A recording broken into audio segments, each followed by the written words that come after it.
everyone. Now we will focus on a very important topic. Like in the earlier topic we have talked about types of sensation as such. Main are vision, hearing, taste, smell, touch and all that. So, here we will focus in more detail about how our vision works, okay, and how our hearing works. Okay. So, first our major focus is on the vision. Okay. So, what is vision? Vision is the way we can see and make understanding of the environment. Okay. So, from reading a book, okay, to watching a movie, okay, or to see some flower, beautiful flower, anything, it depends on our vision. Okay. So, vision, how does vision occur? We will go in detail about that, okay, in this topic. So, vision occurs due to the effect of light. Okay. Our vision is basically influenced by the light. Okay. So, light here is like we have various types of electromagnetic radiation waves. Light are converted into various electromagnetic radiation waves. They are in the form of wavelengths. Okay. So, here wavelengths are of different intensity. Now, human beings have certain wavelength for them, okay, that is called as visual spectrum. So, we have a limited amount of wavelengths through which we can make our vision. Okay. For other animals like reptiles, fishes and all, they have higher level of wavelengths. For smaller insects, they have much more smaller amount of wavelengths available to them. So, according to the wavelengths, we make our vision work. Okay. So, vision here is the first, you can take this is this very basic first way of sensing the world. Okay. So, the first thing you wake up in the morning, you see your mother or you see something, you know, and the first thing starts for you with the light. Okay. So, first to know how vision works, we will have to go through the structure of the eye.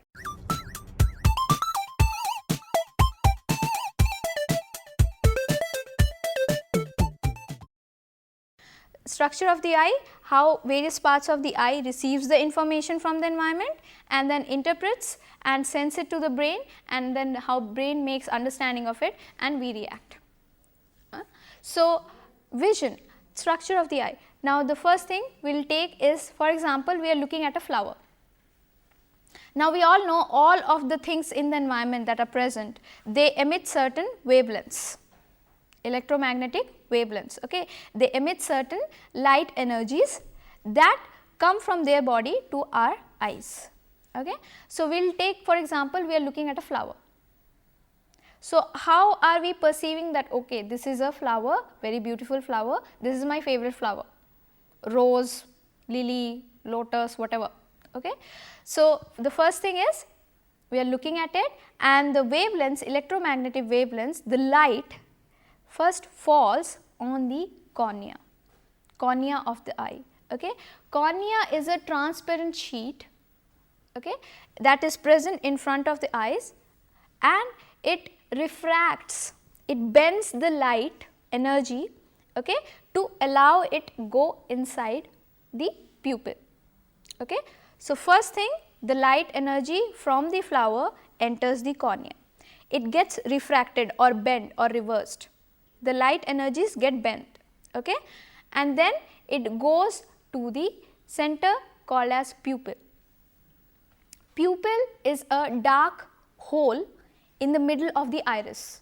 What is iris? It is the colored part of the eye that all of us have. Some may be having it in blue, light blue color or light green color or dark brown color. Okay. So, the center of the eye, iris, that is colored, in that center you have something called as pupil, the dark hole, okay, whereby the picture or the image or the lights from the flower fall on the pupil. Now, pupil makes adjustment according to the environment. If the environment is very dark, okay, the pupil will widen up. The pupil will widen up to accommodate maximum amount of light so that it can make sense about what is happening around. When there is enough amount of light and we have to see something at distance, then the pupils retract, it becomes smaller. Okay. So, the expanding and becoming smaller of the pupil help us in making judgment about the situation about around us. Okay. So, when we are looking at a distant thing, we have to make very clear distinction. Okay, there is something, okay, some friend at a distance is calling me. Okay, we squint or squeeze our eyes a bit, isn't it? Isn't it? So, what is happening there? That time even the pupils are becoming smaller to have a sharp distinction. But when we are looking in a dim lit situation, for example, like you enter the movie theater, okay, the first thing is like you can't see anything. So, you make your eyes very big so that you can locate the seats where you have to sit, isn't it? So, here according to the environment our pupil reacts, it becomes wider or smaller so that it can receive the information. Once the information goes to the pupil, then it is transferred or passed to the lens. Okay? We have lens only tell us whether we need spexes or we have 6/6 eyesight. Okay? So, lenses actually again bend the light in such a way that it accommodates the image in itself. Okay? It accommodates the energy from the flower in itself. So, it will bend the light, and this process of bending the light and taking the whole picture of the flower is called as accommodation.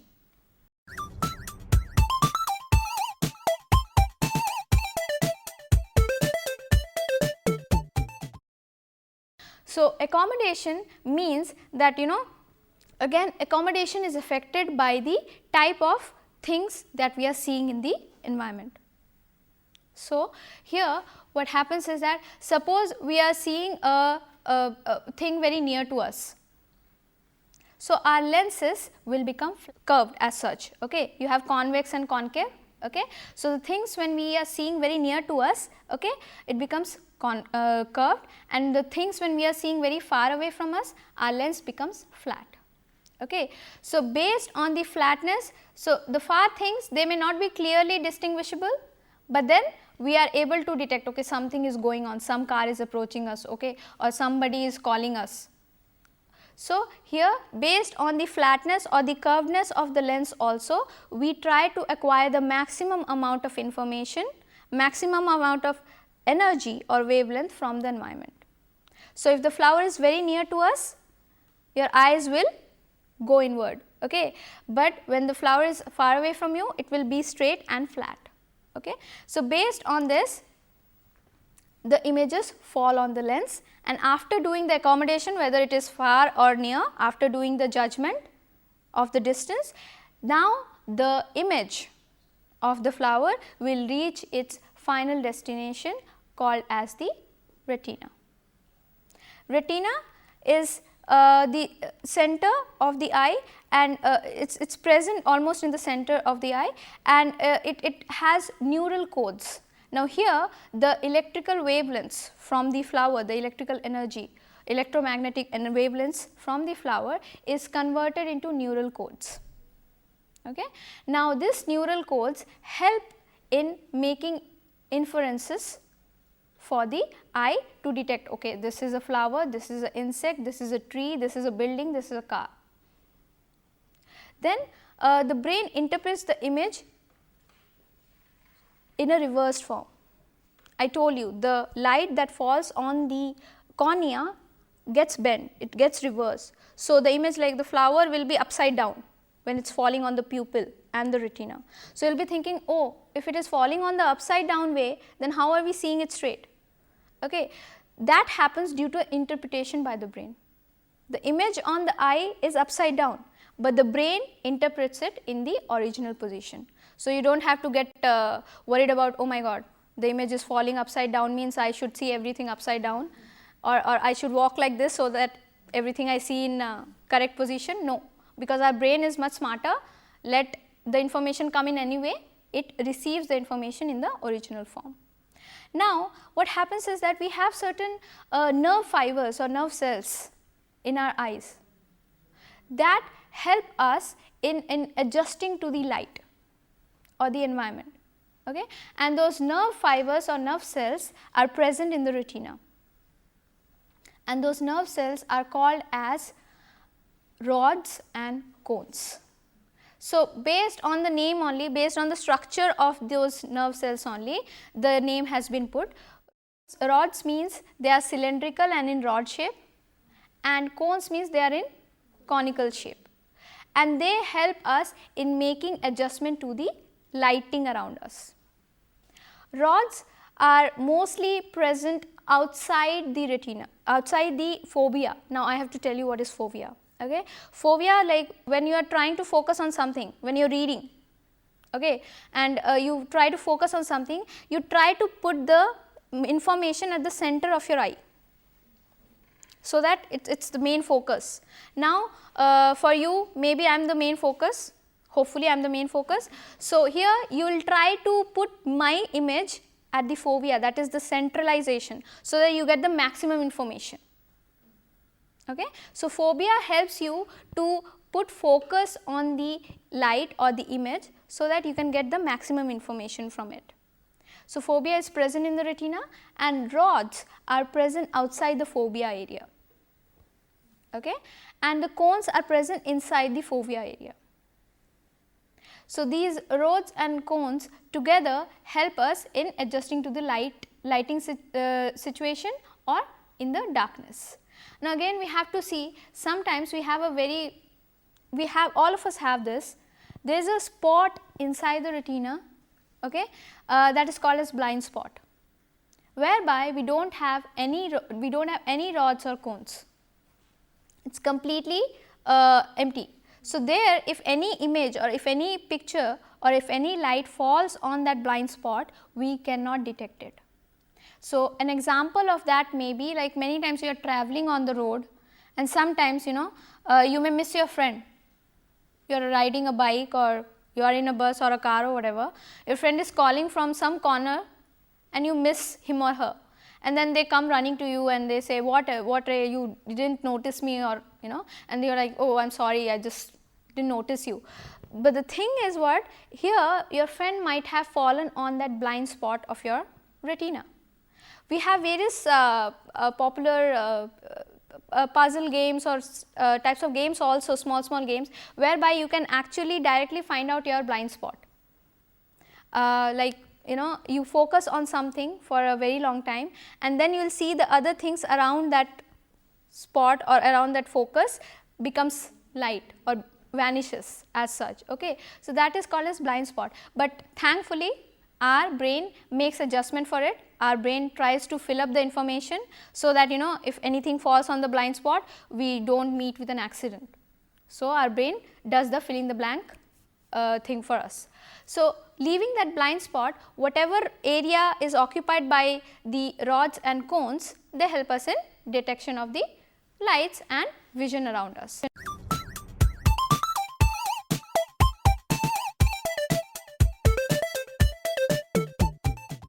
Now, cones help us in seeing color, in seeing light, in seeing the sharp contrast in the environment. Cones help us in seeing the color and sharp contrast in the environment, whereas rods help us in making judgment or somewhat vision in the darkness. So, we have to see that because fovea is a very small part of the retina, we have less amount of cones. Cones is in the fovea. So, we have only about 7 million cones, that is less, yeah, that is less. Okay. And because rods are present outside the fovea in the area of retina, it is around 15 million. Okay. So, you have around 15 million rods and around 7 million cones, like that, and those two things comprised together help you in detection or sensitivity to light. So, the first thing is like, yeah, I was giving you example of the movie theater.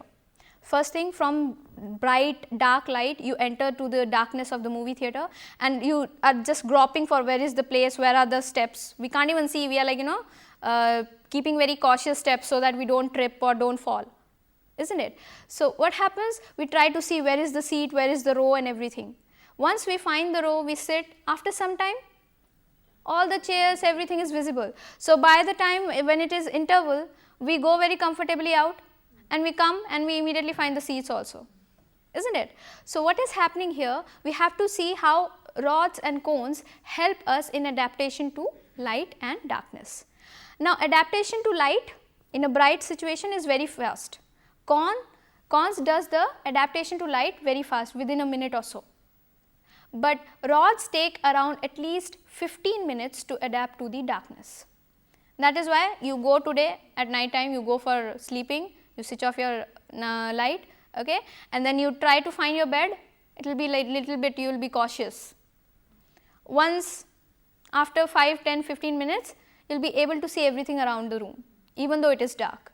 So, rods help you in making peripheral vision. Peripheral vision means only the outlines you can see. So, when it is dark, it is not like in darkness you become blind. You will not become blind. Why? Because rods are helping you to have the peripheral vision. You can see some outlines, okay, something is in front of me, I better be careful, isn't it? But what happens when you have to make very sharp distinction, when you have to recognize the colors, then you have cones activated. In darkness you can't see the colors. So, rods only do the peripheral vision, okay, there is something outline, that is it. Cones help you to do the sharp distinction. So, if you want to know what is that something in front of you, you will have to switch on the light and see it is a person or a thief or somebody and start shouting or whatever, do a reaction, isn't it. So, here rods and cones play a very major part in sensitivity to light.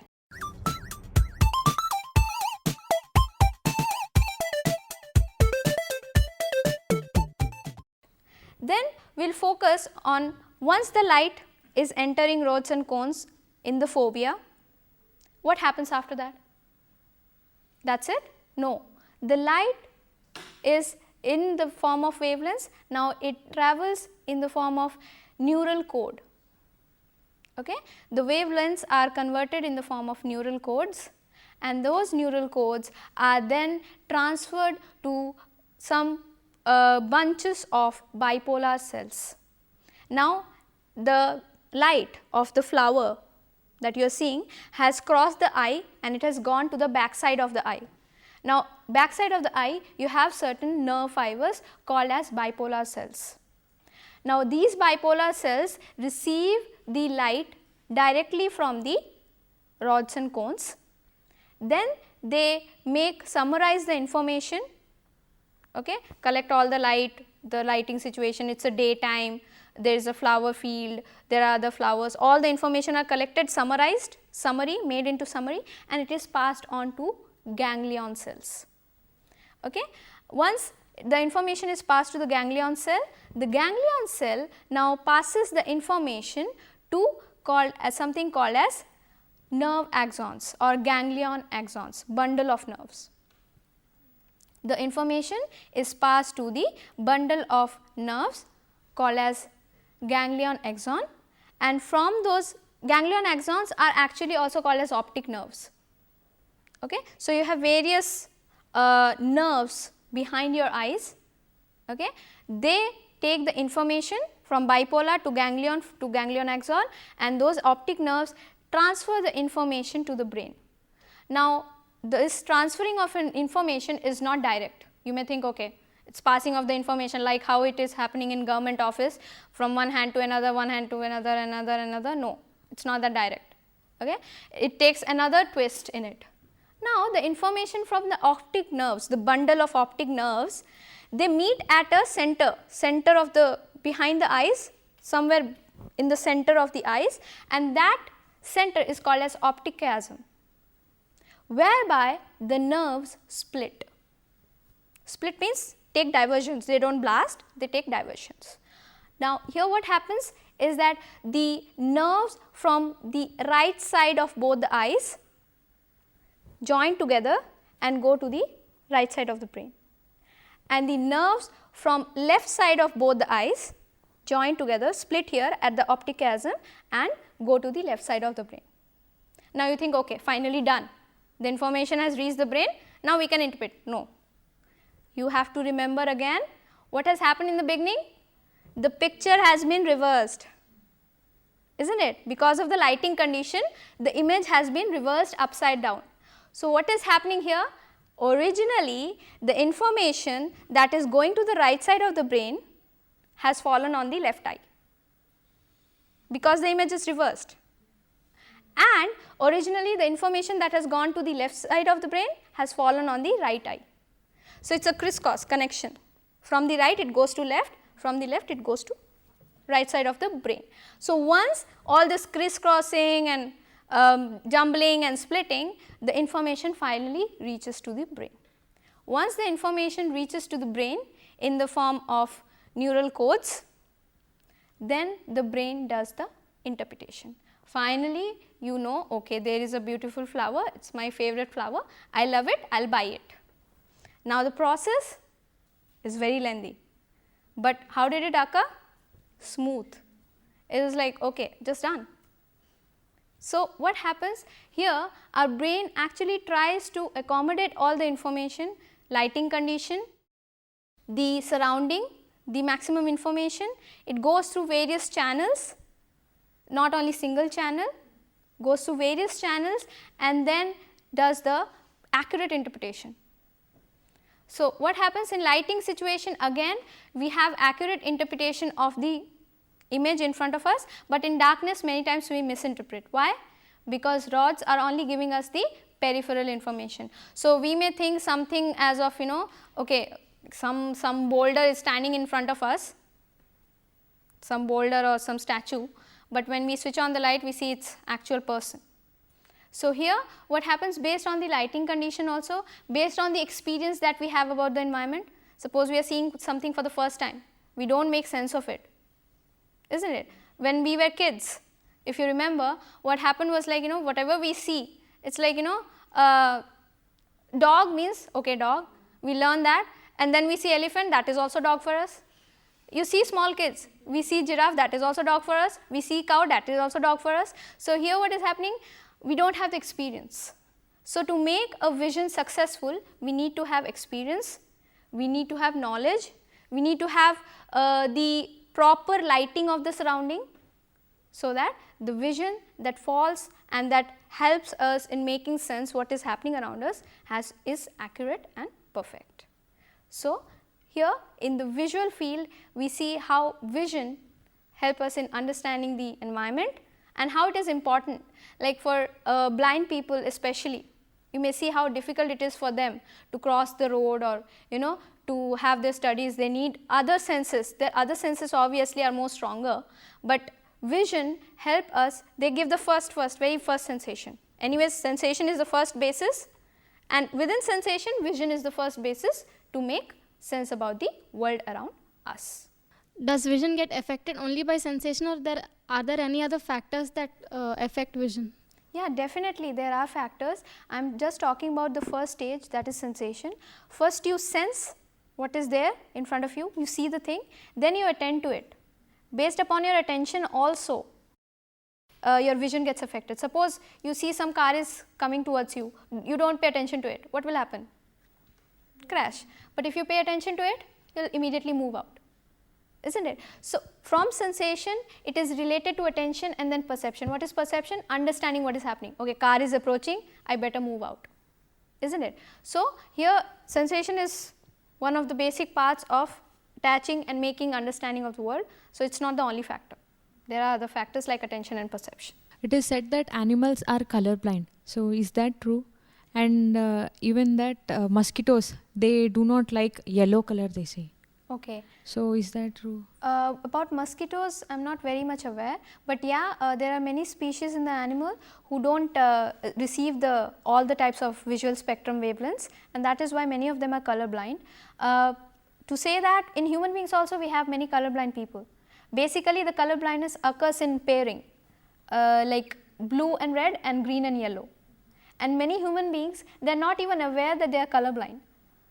So, we have certain tests in psychology that help us detect the color blindness of the human beings, because from the childhood they will be seeing it in grey or black, grey and greyish, blackish, whitish color. So, for them that is only the color, and other people do not know that they are color blind and they think, okay, this is the color of the nature. So, it is through the testing that we can know that many of the human beings can also have color blindness. And about animals, yeah, there are many. So, in this topic we have discussed in detail about the vision, how vision help us in making better understanding of the world, and how the information from the world, from the environment, travels through various channels inside our eyes and brain and make us have a better understanding of the world around us. So, vision within sensation is the very first step towards making meaning of the world.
Does vision get affected only by sensation, or are there any other factors that affect vision? Yeah, definitely there are factors. I am just talking about the first stage, that is sensation. First you sense what is there in front of you, you see the thing, then you attend to it. Based upon your attention also your vision gets affected. Suppose you see some car is coming towards you, you do not pay attention to it, what will happen?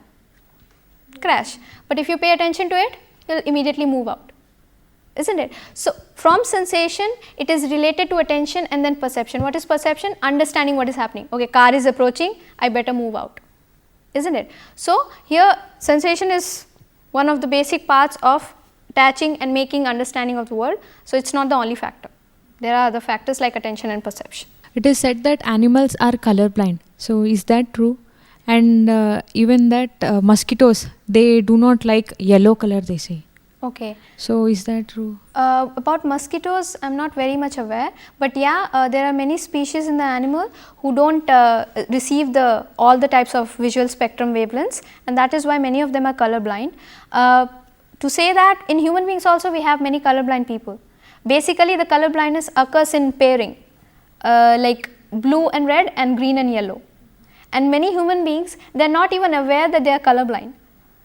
So we have certain tests in psychology that help us detect the color blindness of the human beings, because from the childhood they will be seeing it in grey or black, grey and greyish, blackish, whitish color. So for them that is only the color, and other people do not know that they are color blind and they think, okay, this is the color of the nature. So it is through the testing that we can know that many of the human beings can also have color blindness. And about animals, yeah, there are many. So in this topic we have discussed in detail about the vision, how vision help us in making better understanding of the world, and how the information from the world, from the environment, travels through various channels inside our eyes and brain and make us have a better understanding of the world around us. So vision within sensation is the very first step towards making meaning of the world.